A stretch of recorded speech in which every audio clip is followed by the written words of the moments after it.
অনেকদিন হলো বাইরে গিয়ে ঘোরাফেরা হয় না, তাই ভাবলাম আজকে একটু ঘুরে আসি। আর বের হতে দেখি ইন্ডিয়ান পানিপুরি। তারপর আমরা দুজন পানিপুরিগুলো টেস্ট করে দেখলাম কেমন লাগে খেতে।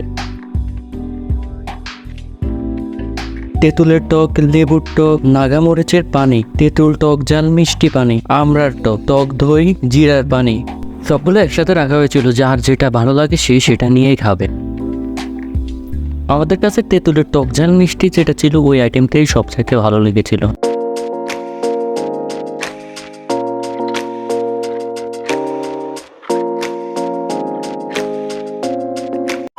এরপর খাওয়া দাওয়া শেষ, আমরা ভাবলাম এবার একটু বসা যাক কোথাও গিয়ে।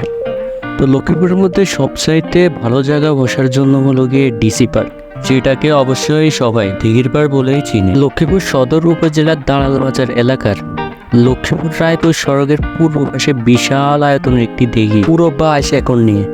আর এই দিঘিটির নাম হলো গোয়াসাগর দিঘি। আনুমানিক ঠিক 1755 সালে তালবাজারের এক জমিদার ভজবল্লভ রায় মানুষের পানীয় জল সংরক্ষণের জন্য এই দিঘিটি খনন করে। অন্যদিনের তুলনায় দিঘির পাড়ের পরিবেশটা আজকে খুবই ভালো লেগেছিল আমার কাছে। সাধারণত এখানে রোদের জন্য বসা যায় না, কিন্তু আজকে কোনো রোদ ছিল না, মেঘাচ্ছন্ন আকাশ ছিল, মানুষেরও খুব একটা ভিড় ছিল না, ভালোই লেগেছিল।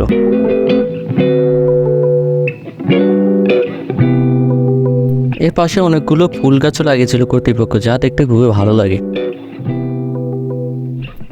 বিকেলে সুন্দর পরিবেশে বসার জন্য খুবই উপযুক্ত জায়গা হলো এটি।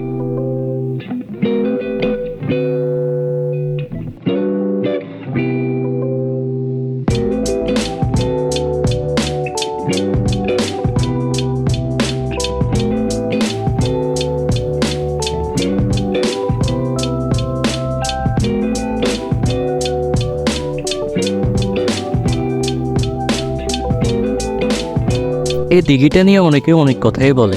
স্থানীয় সকল মানুষ এটাকে কুয়াশাগর দিঘি বলে। তো যখন ঘন কুয়াশা পড়ে তখন এর এক পাশ থেকে অন্য পাশে দেখা যায় না। সাধারণত এই জন্যই সবাই এটাকে কুয়াশাগর দিঘি বলেই ডাকে।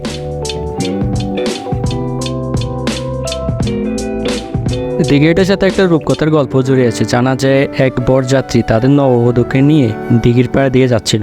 সে সময় বরযাত্রীর পানির পিপাসা পেলে তারা যাত্রা বিরতি দিয়ে দিঘিতে নেমে পানি পান করেন। কিন্তু নববধূ যখন পানি পান করার জন্য নেমেছিলেন, নববধূ অঞ্জলিকে তার পা দুটি ধরে কে যেন পানির নিচে টেনে নিয়ে চলে যায়। বধূটি আর ফিরে আসে না। আর সেই থেকে ওই স্থানটিতে গভীর গর্ত হয়ে যায়। প্রচণ্ড খরার সময় ওই স্থানটি শুকায় না কখনো। আমরা আজকে যে সময়টাতে গিয়েছি ওই সময় আবহাওয়াটা একটু খারাপই ছিল।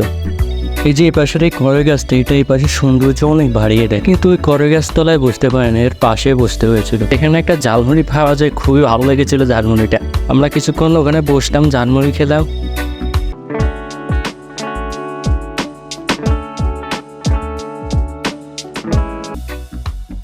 খাওয়ার পর সুন্দর পরিবেশটা উপভোগ করার চেষ্টা করলাম। আর ধীরে ধীরে সন্ধ্যা নামে আসতে শুরু করলো। আর ভাবলাম এখন বাড়ি ফেরা যাক, কিন্তু উঠতে মন চাচ্ছিল না। সুন্দর একটা পরিবেশ দেখে আর কার উঠতে মন চায়।